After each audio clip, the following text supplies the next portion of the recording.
How's it going? Today I got a fun little side dish of Victorian interest. I'm going to be talking about a Sir Richard Arkwright and what some of the greatest thinkers and writers from the Victorian period thought about him.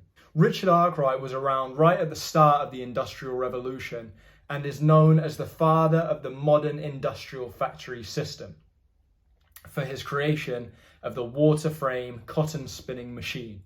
Richard Arkwright died in 1792 and left behind a fortune of £500,000, which in today's money would be somewhere between 60 million and 200 million. But all of this so far is public information and doesn't take too long to find out. So we're going to be reading from two books of the Victorian period to offer a little bit more insight, colour and detail into the life of the man. So starting with the genesis book of the self-help genre, Self-Help by Samuel Smiles. This book was published in 1859. I have no idea how old this specific copy is. It's aged but still solid. It's incredibly beautiful, and as you can see, I've taken the liberties of putting a lot of post-it notes in it. So this is an incredible book that details a myriad of stories of men who rose to success from having very little means to begin with. This is a profound English philosophical text, and some have called it the Bible of Victorian liberalism. So we're going to crack into the book now. We're opening from chapter 2, and we're going to be reading about the early life of Richard Arkwright. Richard Arkwright, like most of our great mechanicians, sprang from the ranks. He was born in Preston in 1732.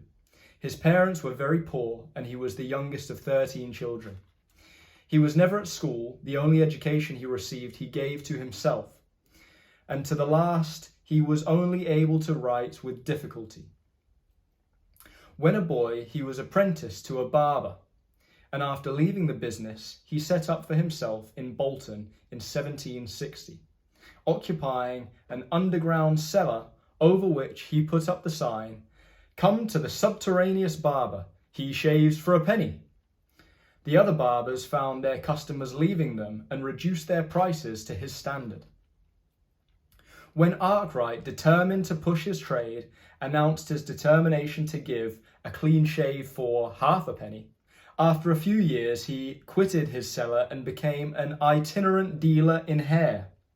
At that time, wigs were worn, and this was an important branch of the barbering business. He went about buying hair and was accustomed to attend the hiring affairs throughout Lancashire, resorted to by young women, for the purpose of securing their long tresses. And it is said that in negotiations of this sort, he was very successful. Now on to the other book, Chartism by Thomas Carlyle. Thomas Carlyle was incredibly influential in his era and remains extremely important today.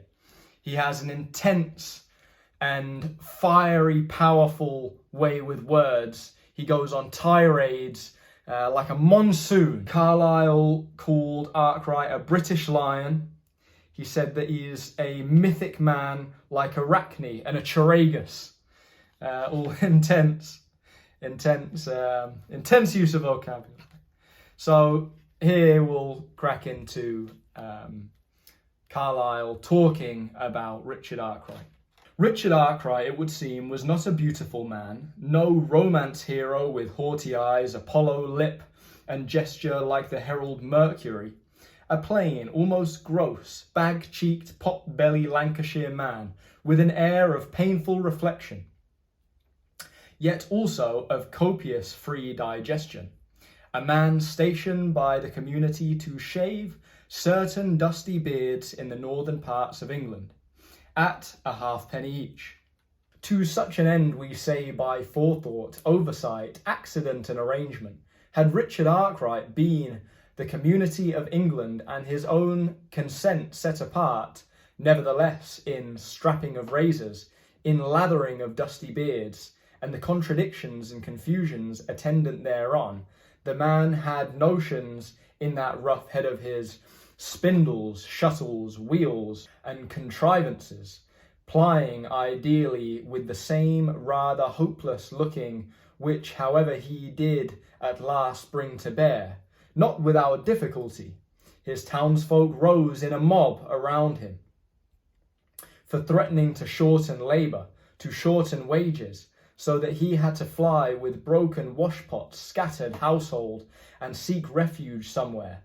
Nay, his wife too, as I learn, rebelled, burnt his wooden model of his spinning wheel, resolute that he should stick to his razors rather, for which, however, he decisively, as thou wilt rejoice to understand, packed her out of the doors. O reader, what a historical phenomenon is that bag-cheeked, pot-belly, much-enduring, much-inventing barber! French revolutions were a-brewing to resist the same. In any measure, imperial Kaisers were impotent without the cotton and cloth of England. And it was this man that had to give England the power of cotton. That's a hard read. Carlyle is a hard read. But incredible, and highly recommend Carlyle as a side note. And if you want to learn more about Carlyle, have a look at Jonathan Bowden's speech on the man, and then start digging into the literature. So that was all about Richard Arkwright. I just noticed some great authors talking about him and thought that I would bring him back to life in video form. So Richard Arkwright, Samuel Smiles, Self-Help, highly recommended, and Chartism by Thomas Carlyle. That's the lot for today. Appreciate it. Thank you very much. See you next time.